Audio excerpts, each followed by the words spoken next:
రాంబాబు, ఒరే రాంబాబు, నా మురుగులు ఎవరో కాజేశారా? ఏంటి మావ నా వైపు చూస్తున్నావు? నేను కానీ కొట్టేశానా? నువ్వు కాకపోతే ఇంకెవరు కొట్టేస్తారా అల్లుడు? నువ్వు నోరుమోయి. ఒరే బాబు, నా బంగారు మురుగులు ఎవరో కాజేశారా? బామ్మ బామ్మ అలాగే. అసలు ఏమైందంటే ఈ రోజు నీ తట్లో నిన్ను చూశాక నా కళ్ళ వెంట నీళ్లు తిరిగాయనుకో. ఎందుకురా, నేను బాగానే ఉన్నాగా. అదేనే, ఆడ ఖైదీలకు బేడీలు వేసినట్టు అరిగిపోయిన ఆ మురుగులు వేసుకుని ఎంతకాలం తిరుగుతావు? అందుకే 2 తులాల బంగారం ఎక్కువేసి వాటిని పెద్దవి చేయమని టైలరింగ్ షాప్ దగ్గర ఇచ్చాను. ఓహో, టైలరింగ్ షాప్ లో మురుగులకు కూడా తొడుగులేసి కుట్టి పెద్దవి చేస్తారా అల్లుడు? మావా, ప్రతి దాంట్లో నువ్వు వేలు పెట్టేవరకు చాలే ఊరుకో.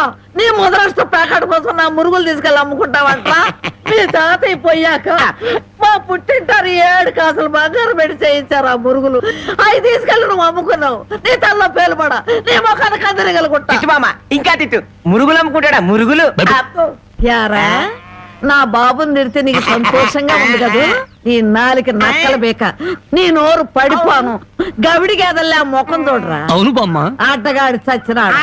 యారా, నీ పెళ్ళం నగలేమన్నా తీసుకెళ్ళి అమ్ముకున్నాడా నా బిడ్డ? నీ నోరు పడ, నీ సిరుసు పగల, నిన్ను వల్లకాట్లో పెట్ట, నీ దినం చెయ్యా.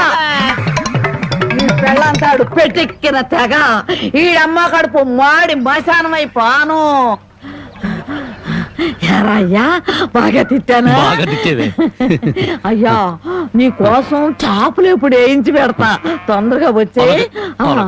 నువ్వు పద బామ్మ. దాహం